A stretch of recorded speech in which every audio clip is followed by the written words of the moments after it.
امام حسین علیه السلام ته یو کاس راغللو صلوات واستول مظلوم حسین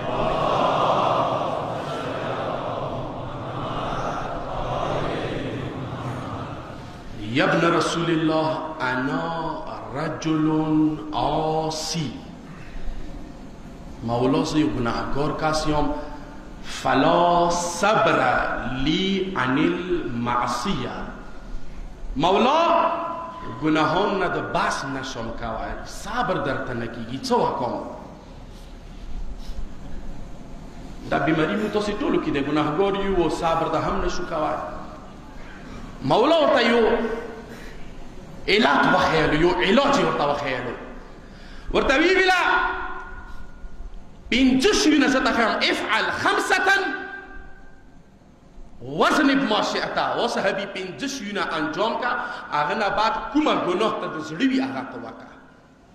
خوشحال شو الله تعالی اجازهات ملو شو و دې پنځه شیو کې اول شی لا تاكل رزق الله وزن بما شئتا د خدای رزق ما خوره څه ګناه کوي وکړه اوس یو انسان څنګه کوي چې د خدای رزق نه لوس اسکی دویام ورته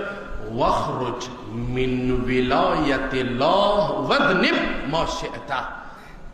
و صحابي و ګناهګار د خدای زمکینا ولایت نه وزه بهر بل چې دا اغنه بعد کومه ګناه د زړه وغختله مغه ګناه د سواکا و دریام واطلب موضعا لا يراك فيه الله واذنب ما شئت دسی جای وکسا چې هغه ځای کې خدای ته نه ګرځي او شبیه کومه ګناه کوي وکړه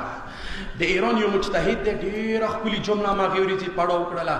متقي تعریف یې کړی دی چې متقي انسان کوم یو دی دا د دلته راځي د ساري ټیټ نیولی وي د پیشنماز پسې اول صاف یې لمنځونه کوي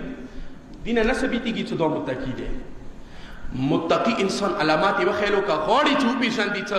متقي څوک دی ورته ویا ایتو د دوو افتو سی ډي جوړه شي فلم جوړ شي هغه اجازات مو ته راکړه مو یې وکسو راځي یو کس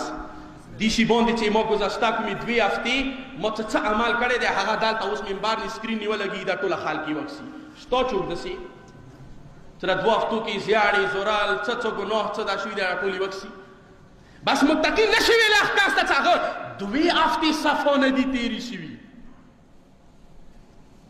واطلب موضعا داسې جای وکسه چې هغه کې خدای دې نه کشي ورته یې د څلورم اذا جاءك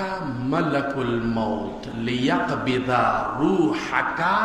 فادفع عن نفسك کله ملک الموت اسرائیل د تروشي څه شي بارا ليقبض روحك چې ته روح واخلي سلیوی نه واخلي فادفع عن نفسك بیا داسې چال وکړه نرشه اسرائیل جانور یا کوي سره جانور وزن بما شئت کومه ګناه کوي بیا یې وکړه وپنځم اذا ادخلك ملك النار في النار فلا تدخل في النار واذنب ما شئت کله چې جهنم ورېځې باندې د اور د جهنم فرشتې راشي غواړي چې ته ور واچوي ودرېږه ورته وایه چې نه زه جهنم ته نه چم نه مو شی چوای اغنه بعد وزنب ما شئت کومه ګناه کوي تی وکړه